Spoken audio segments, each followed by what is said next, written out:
매도 주문이 체결되었습니다.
저기서 어떤 이야기 주고받고 있는지 저희도 알 길이 없고 시청자 여러분께서도 입술을 열심히 보더라도 이 독순수를 갖고 계신 분 아니라면은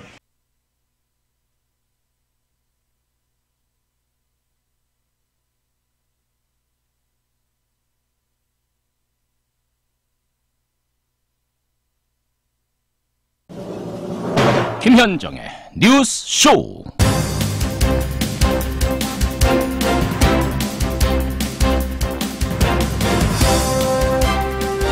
미국이 종전과 불가침을 약속하면 왜 핵을 가지고 어렵게 살겠나? 김정은 위원장의 말입니다. 바로 이겁니다. 우리가 그동안 해왔던 말도 바로 이거였습니다. 핵을 가지고 불안하게, 경제적으로도 궁핍하게 살지 말고 우리도 적극 도울 테니 같이 잘 사는 길로 가자. 그거였죠. 금요일에 펼쳐진 드라마 같은 장면들, 그리고 주말 내에 공개된 후일담을 듣고 있자면 한마디로 천지개벽입니다. 도대체 어떻게 그렇게 천지개벽 같은 일이 벌어질 수 있겠는가? 따라서 믿을 수가 없다. 그들을 믿다니 어처구니가 없다. 라고 의심하는 사람들도 있습니다. 물론 그동안 속았던 과거 떠올리면 의심할 수도 있습니다. 하지만 일단 손을 내밀어서 잡아봐야 상대의 손이 따뜻한지 차가운지도 알 수 있는 거죠. 그래서 일단 잡았습니다. 그랬더니 아직까지는 분명 따뜻합니다. 그렇다면 더 이상 어처구니 없는 발목 잡기를 멈추고 이제는 힘을 하나로 모을 때입니다. 지금 펼쳐지는 드라마를 우리는 반드시 해피엔딩으로 완성해야 합니다. 그건 역사가 우리에게 준 의무라는 것. 어깨가 으쓱하면서도 무거워지는 아침이네요. 월요일 아침 김현정의 뉴스쇼 출발합니다.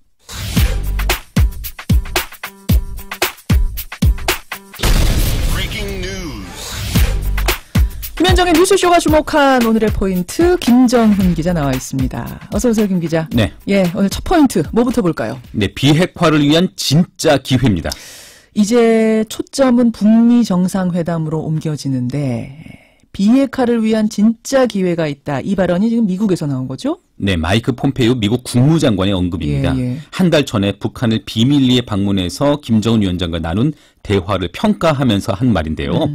폼페이오 장관은 완전하고 검증 가능하며 불가역적인 비핵화의 방법론에 대해 깊이 논의했고 그 완전한 비핵화를 위한 진짜 기회가 있다 이렇게 밝혔습니다. 예. 또 가장 어려운 이슈에 대해서 생산적으로 대화했다면서 희망적이다 이렇게 덧붙였네요.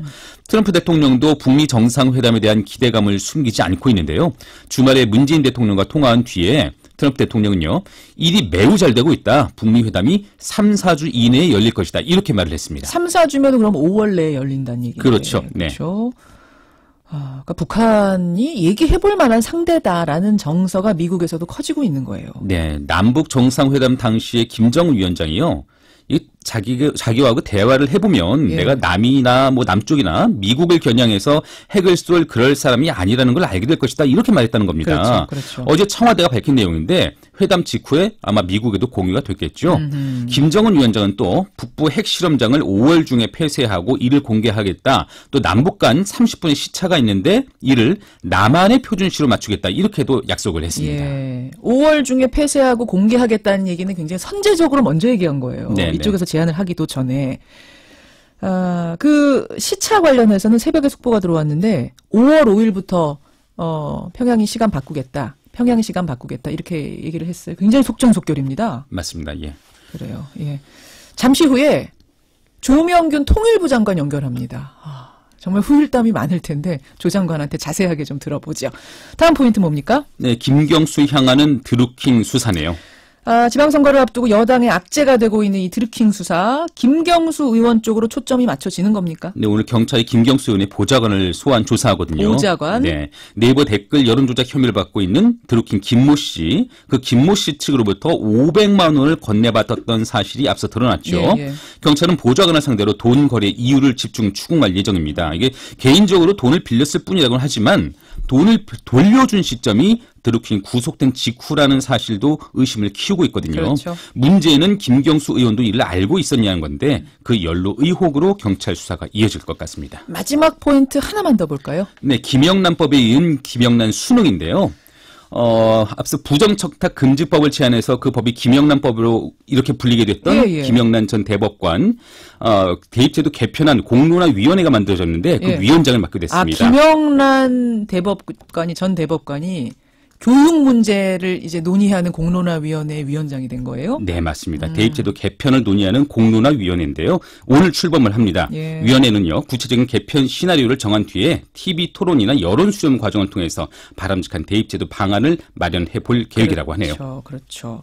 김영란 위원장 섭외 또 부지런히 들어가 봐야겠네요. 네. 김정은 기자 수고하셨습니다. 네. 매도 주문이 저와 문재인 대통령은 조선반도의 평화 번영, 통일을 위한 판문점 선언을 채택하고 서명하였습니다. 완전한 비핵화를 통해 핵 없는 한반도를 실현하는 것이 우리의 공동 목표라는 것을 확인했습니다. 11년 만에 치러진 제3차 남북 정상회담. 주말 내내 화제였습니다만 참 들어도 질리지 않을 만큼 감동적이었습니다. 궁금한 게 많으시죠? 그래서 오늘 첫 순서는요. 회담의 준비 과정부터 남북 공동선언문 작성에 이르기까지 그 중심에서 뛰셨던 분, 조명균 통일부 장관을 연결해 보겠습니다. 만나보죠. 조명균 장관님, 안녕하세요. 예, 안녕하십니까. 고생 많으셨습니다. 예, 감사합니다. 금요일날 정상회담 마치고 판문점에서 대구로 돌아가서 주무셨죠? 예, 그랬습니다. 주무셨어요? 가서 저희가 그 현장에 있다 보니까 실제로 그런 영상 같은 거를 저희가 볼 수 없어서 그렇죠. 집에 가서 밤잠이 금방 안 와서 한참 동안 영상들을 봤습니다. 보면서 좀 감동을 느끼는 그런 장면들을 많이 봤습니다. 그렇죠. 그 장면들 쭉 보시면서 어떤 소감이랄까요? 감회가 남다르셨을 것 같습니다. 어떠셨습니까? 예, 저 나름대로 그동안의 과거의 남북 대화나 또 방북 등 많은 경험이 있었습니다. 그런데 이번 정상회담을 아까 말씀드린 것처럼 직접 현장에서 보고 나중에 다시 영상으로 보면서 그동안의 제 경험이나 상상력을 뛰어넘는 것의 연속이 아닌가. 이런 것도 가능하구나. 남북의 정상이 이렇게 진지하게 상대방을 배려하면서 하루 종일 대화를 할 수 있구나 하는 것이 이게 좀 불가능한 것을 가능한 것으로 바꾸는 그런 현장이었다. 이런 느낌을 갖고 있습니다. 상상을 뛰어넘는 정도? 예. 아니 사실은 국민들이야 이 진행 과정을 잘 모르니까 그렇습니다만 조명균 장관님은 계속 물밑으로 조율을 하셨던 분이기 때문에 어느 정도 저는 짐작이 가능한 상황들이 펼쳐졌으리라 생각했는데 그런 분조차도 상상을 뛰어넘었습니까? 당일의 상황들은? 그렇습니다. 그러한 제 나름대로 가졌던 상상력이나 기대를 뛰어넘는 그러한 장면들, 그런 결과가 나왔다. 이렇게 스스로 평가 좀 하고 있습니다. 그럼 그중에서도 가장 기억에 남는, 가장 인상 깊었던 순간은 예를 들면 어떤 걸까요? 어느 한두 장면을 고르기가 힘들 정도로 아주 좋은 장면들이 많았는데 그래도 역시 양 정상이 그 군사분계선상에서 만나서 서로 악수하시고 다시 우리 대통령께서 북쪽 지역으로 넘어갔다 다시 넘어오시는 그 모습이 가장 좀 감동이었고요. 실제 현장에서도 뭐 누구랄 것 없이 저절로 다 박수가 터져 나왔었습니다. 그 완전 돌발 장면입니까? 완전? 예, 그렇습니다. 아니 사실은 그 전날에 두 정상만 빼고 나머지 수행원들 다 참여한 리허설을 굉장히 꼼꼼하게 했잖아요. 그렇습니다. 그래서 아까 말씀드린 것처럼 저희의 상상력이나 기대를 뛰어넘는 그런 모습이었다 이렇게 평가를 하고 있습니다. 또 어떤 장면이 그렇게 그러면 돌발 장면, 상상치 못한 장면들이었습니까? 어떤 것들이? 또 하나는 판문점 선언에 대해서 서명을 하시고 나서 양 정상이 두 분께서 손을 맞잡고 드시는 그런 정도로 이렇게 그 환영을 했었는데 이번에는 두 분 정상이 포옹을 하셨습니다. 그걸 바로 옆에서 지켜보면서 아주 진짜 가슴이 뭉클해지고 그 포옹은 누가 먼저 당긴 거예요? 김정은 위원장이 제가 보기에는 좀 먼저 당긴 것 같기도 하고. 뭐 누구가 먼저랄 거 없이 두 분이 거의 같이 했다라고 보는 게 맞을 것 같습니다.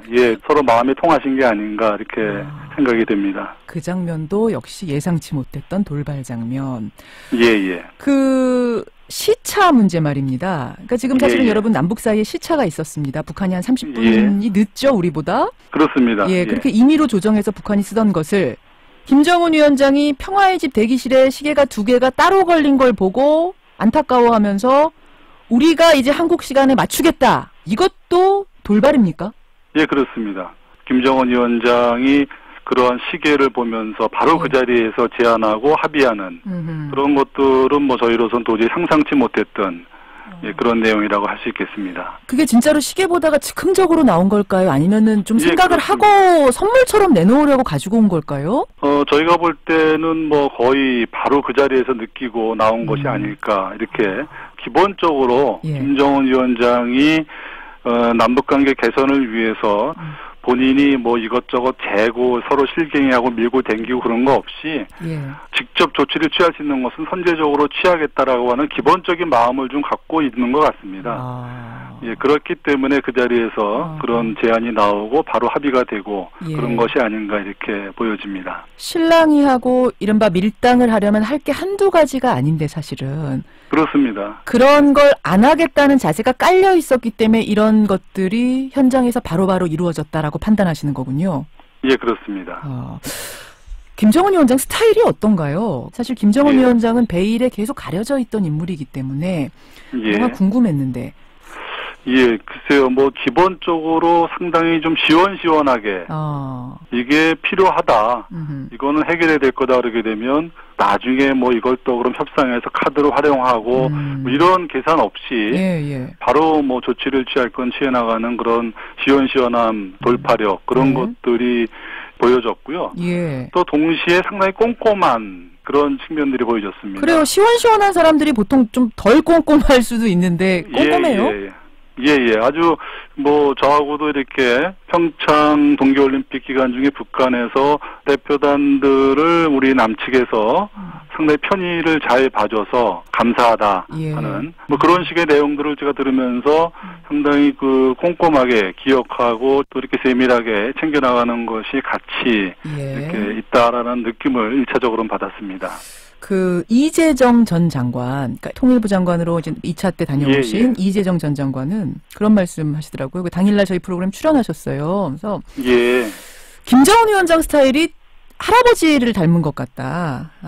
시원시원하고 실용주의자고 허언이 없는 스타일 이렇게 평가를 하시던데 동의하세요?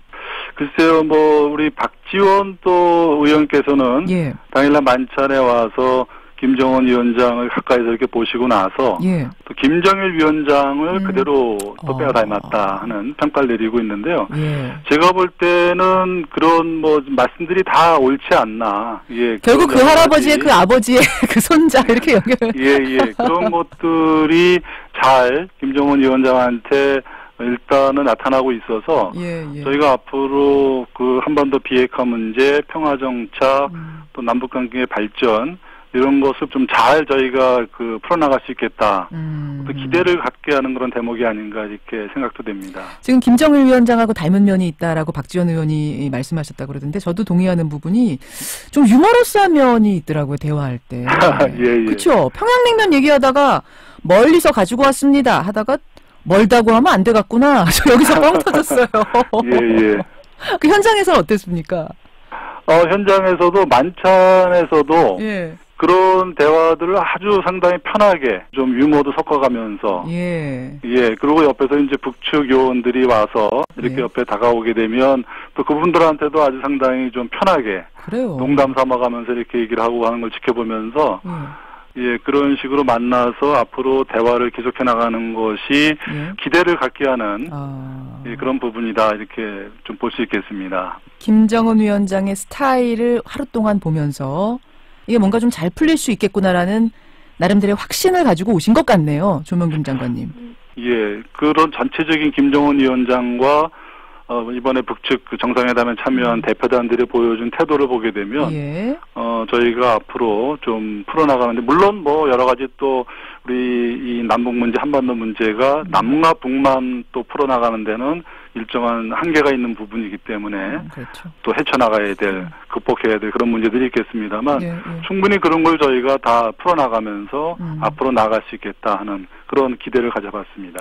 그 도보다리 말입니다. 도보다리에서 두 정상이 30분이나 얘기를 나눈 게 이제 가장 하이라이트였고 가장 화제인데 예. 원래는 몇 분으로 예정이 되어 있는 거였어요? 그 산책이? 특별히 뭐 시간을 처음부터 정하진 않고요. 예. 뭐 충분히 두 분 정상께서 그만하실 때까지 뭐 마냥은 아니겠습니다만 어쨌든 특별히 시간을 정하지 않고 했는데 저희가 예상했던 시간보다는 훨씬 더 길게 그렇죠. 예, 하신 거는 분명합니다. 대략 아까 물론 정하지 않았다고 하더라도 대략 이 정도 되겠구나 했던 게 한 15분 정도라고 보도되던데 맞습니까? 예, 그렇습니다. 예. 근데 15분을 훌쩍 넘어갈 때 그 기다리시는 분들은 어떤 심경이셨어요? 이번 정상회담에서 가장 저희가 좀 중점을 뒀던 것이 이번 판문점 선언으로 이렇게 결과로 나온 합의문도 중요합니다만 양 정상 간에 허심탄회하게 진솔하게 많은 대화를 나누시고 신뢰를 형성하는 것이 아주 중요하다 이렇게 생각을 했었는데 그러한 점에서 진짜 아무도 옆에 배석 없이 그렇죠. 두 분만 그렇게 대화를 나누는 것은 과거엔 상상도 못했던 그런 일이고요. 그렇죠. 예, 그런 시간이 길어지는 것은 그만큼 두 분 정상께서 신뢰를 형성하는데 도움이 된다는 그런 측면에서 저희는 옆에서 이제 계속 서서 북측에서 이제 뭐 몇몇 분들과 함께 얘기를 나누고 있었습니다만 아주 그 시간이 길어지는 거에 대해서 저희도 굉장히 옆에서 좀 좋게 느끼면서 좀 저희가 기다렸었습니다. 더 하셔라 속으로 이렇게 기원하면서 지켜보셨겠네요. 예, 그 두 분 정상께서 거기에서 말씀을 나누고 일정 때문에 이제 다시 이쪽 평화의 집으로 오셔서 거기서도 공동 성명으로 발언 안 하시고 다시 접견장에 들어가셔서 배석 없이 또 계속해서 얘기를 또 좀 더 나누시고. 그래요? 정상께서 그거는 그럼 몇 분 정도 더 이어졌습니까? 두 배석 없이 독대? 거기서도 제법 이어졌습니다. 뭐 거기서도 10분 이상 15분 제가 정확하게 시간을 재진 않았습니다만 그래요? 꽤 길게 그래서 어쨌든 뭐 저희끼리는 그런 얘기를 했습니다. 두 분 정상께서 기본적으로 이 진짜 서로 대화하시는 길은 완전히 터졌다. 그런 정도로 뭐 아주 허심탄회한 그런 대화를 아주 긴 시간 동안 나누는 그런 기회였다 이렇게 보고 있습니다. 굉장히 중요한 부분 지금 말씀하셨어요. 그러니까 저는 배석자가 전혀 없는 1대1 독대, 마이크도 없고 어떤 사람도 엿들을 수 없는 독대가 30분 있었다는 것만으로도 상당히 중요하고 역사상 처음 있는 일인데 거기서 그치지 않고 2차 배석자 없는 독대가 15분가량 더 이루어졌었다. 그걸 보면서 두 정상 간에 이제 대화, 마음의 소통의 길은 터졌다라는 생각이 들었다 이 말씀. 예, 그렇습니다. 그래서 저희가 당초에 이번 회담에서 가장 중요하게 좀 생각했던 그런 성과가 실제로 달성이 됐다는 그런 평가를 하고 있고 이것이 이제 앞으로 저희가 이제 이번 합의 사항을 이행해 나가고 또 다음 정상회담을 또 해나가는 준비해 나가는 과정에서 가장 저희한테는 중요한 성과다 이렇게 평가를 할 수 있겠습니다. 그러네요. 무슨 얘기 나누셨대요, 두 분? 그렇게 말씀을 가시기 전에는 이제 뭐 대략 이런 얘기를 하실 거다 하는 그런 준비를 저희가 했었습니다. 그래서 이제 북미 정상회담을 준비하는 과정에서 그런 관련된 얘기들, 그다음에 판문점 선언에 이렇게 뭐 내용이 들어가 있는 것들을 앞으로 이행해 나가기 위해서 양 정상 간에 좀 챙겨 나가셔야 될 그런 얘기들, 그런 것들을 나누셨지 않았을까 이렇게 생각을 해봅니다. 아마 문재인 대통령이 훨씬 더 많이 설명하는 분위기였거든요. 그러니까 미국의 의중, 북미 정상회담 앞두고 미국의 의중을 전달하는 게 주가 되지 않았을까 이런 분석들이 있던데 동의하시는 거군요. 저도 아직 제가 그 말씀 나눈 거에 대해서 제가 아직 확인을 안 한 상태이기 때문에 뭐 추측이긴 합니다. 뭐 이렇다 저렇다 제가 말씀드리는 상황은 아니고요. 어쨌든 뭐 단독 그 회담을 시작하시기 전에 대략 그런 얘기를 하시는 걸로 이렇게 저희가 준비가 됐었기 때문에 그런 얘기들을 중심으로 해서 충분히 말씀을 나누지 않으셨을까 이렇게 저희도 생각을 해봅니다. 알겠습니다. 조명균 통일부 장관 여러분 지금 만나고 계십니다. 회담이 성공적이라는 데 대해서 조명균 장관님도 뭐 동의하시죠? 것이죠. 그렇죠. 저는 판문점 선언 문구 가운데 이제 눈에 띄는 예. 것이 완전한 비핵화를 통해서 핵 없는 한반도를 실현한다는 공동의 목표를 확인했다. 이 부분 굉장히 예. 중요한데 완전한 비핵화라는 것이 그러니까 앞으로 핵 안 만든다 이 정도를 넘어서 기존의 핵무기도 모두 폐기하겠다. 그 정도로 예. 봐도 되는 겁니까? 예, 그것도 역시 이미 김정은 위원장이 분명히 얘기를 했습니다. 종전선언이 앞으로 되고 또 불가침 이런 것들이 다 갖춰진다면 예. 그렇게 된다면 내가 핵무기를 더 갖고 있을 이유가 없다. 갖고 있을 이유가 라고 없다. 그렇게 분명히 얘기를 했습니다. 그래서 이 완전한 비핵화라는 것은 그러한 그 북한이 완전히 핵무기를 폐기하는 것을 목표로 하는 그런 표현이다. 이렇게 저희가 평가해도 전혀 문제가 없다. 그렇군요. 이렇게 말씀드릴 수 있겠습니다. 그렇군요. 예. 기존의 것도 버리는 정도의 포기하는 정도의 완전한 비핵화. 예. 근데 너무 한순간에 이게 술술 풀려버리니까 좀, 이거 이상하다 의심하는 분들도 있어요. 예. 예를 들어서 자유한국당 홍준표 대표. 예. 북한에 8번을 속고도 과연 9번째는 참말이라고 믿고 정상회담을 한 것인가? 예. 3번 속으면 공범이다. 이런 글을 일요일에 올렸습니다. SNS에. 예. 어떻게 생각하세요? 글쎄요, 저희가 어떤 앞으로 해나가는 과정에서 챙겨야 될 것은 잘 챙기고, 이번에야말로 합의가 제대로 이행되도록 잘 준비해서 풀어나가야 되겠습니다만, 기본적으로 과거에 실패했으니까 아예 시도조차 안 하는 그런 식의 태도를 갖는 것은, 지금 한반도 비핵화의 어떤 이런 문제의 엄중성으로 볼 때, 제가 볼 때는 좀 적절치 않다. 이렇게 저희는 볼 수 있다는 것이죠. 구체성이 좀 떨어진다는 지적에 대해서는 어떻게 보세요? 그러니까 지금 선언은 있지만 그걸 어떻게 이행할 것인가에 대한 구체성? 아무래도 북한의 비핵화 문제, 한반도의 비핵화 문제는 우리가 남북한 간에 풀어나갈 수 있는 부분이 있고 또 북미 정상회담을 통해서 또는 국제사회와 함께 풀어나가야 되는 그런 여러 가지 부분들이 서로 연결되어 있는 부분입니다. 그렇기 때문에 일단 이번에 완전한 비핵화, 핵 없는 한반도 그리고 이걸 위해서 각자가 서로 이걸 풀어나가기 위해서 노력한다 하는 그런 기본적인 상당히 의미 있는 그런 내용에 대해서 합의라고 의지를 확인했기 때문에 곧 있을 북미 정상회담 그리고 관련 국가의 회담 등을 통해서 앞으로 구체적인 내용들을 만들고 이행을 해나가면 된다 이렇게 볼 수 있겠습니다. 북미 정상회담이 있는 상황에서 사실 우리가 이 이상으로 더 나가기도 사실 어려운 상황이죠. 구체적인 걸 명시하기는 어려운 상황이었기 때문에 그런 부분을 이해해야 되는데 북미 정상회담에서 제일 중요하고 풀기 어려운 부분, 고비, 쟁점 어떤 거라고 보세요, 장관님? 이번 남북 정상회담을 북미 정상회담의 어떤 길잡이, 디딤돌 이런 표현을 썼는데요. 그런 측면에서 상당히 잘된 성과다라고 트럼프 대통령도 일단 평가를 하고 있습니다. 그렇죠. 그런 측면에서 북미 정상회담에서도 좋은 성과가 나오지 않을까 이렇게 기대를 해볼 수 있겠습니다. 알겠습니다. 그나저나 진짜 평양에서 가져온 평양냉면 드셨어요, 장관님? 평양냉면을 제가 오랜만에 맛을 봤습니다. 제가 2007년 11월 달 이후로 직접 평양에 가서 평양냉면을 먹지 못했었는데요. 그렇죠. 역시 평양냉면이구나. 진짜, 역시 평양냉면이구나. 평양냉면만큼은 우리 옥류관, 평양이 좀 자부심을 갖고 자랑할 만하다 하는 걸 다시 한번 확인했습니다. 장관님 정말 고생 많이 하셨고요. 갈 길이 멉니다. 이게 참 좀 뻔한 말 같지만 진심으로 드리는 말씀이 최선을 다해 주시기를, 혼신의 힘을 다해 주시기를 국민의 한 사람으로서 부탁드리겠습니다. 이게 지금 저희가 맞이하고 있는 이 기회가 다시 또 언제 이런 기회가 올까 싶은 그런 기회입니다. 그리고 이런 기회를 저희가 제대로 기회를 활용하지 못한다면 저희야말로 앞으로 경우에 따라서는 역사에 아주 큰 죄인이 될 수도 있는 그런 측면이 있다고 보여집니다. 그래서 소홀함이 없이 잘 해나가도록 하겠습니다. 알겠습니다. 고생하셨습니다. 오늘 고맙습니다. 감사합니다. 남북 정상회담을 성공적으로 마치고 돌아왔습니다. 조명균 통일부 장관이었습니다. 1부 줄이고요. 2부 행간으로 시작하겠습니다.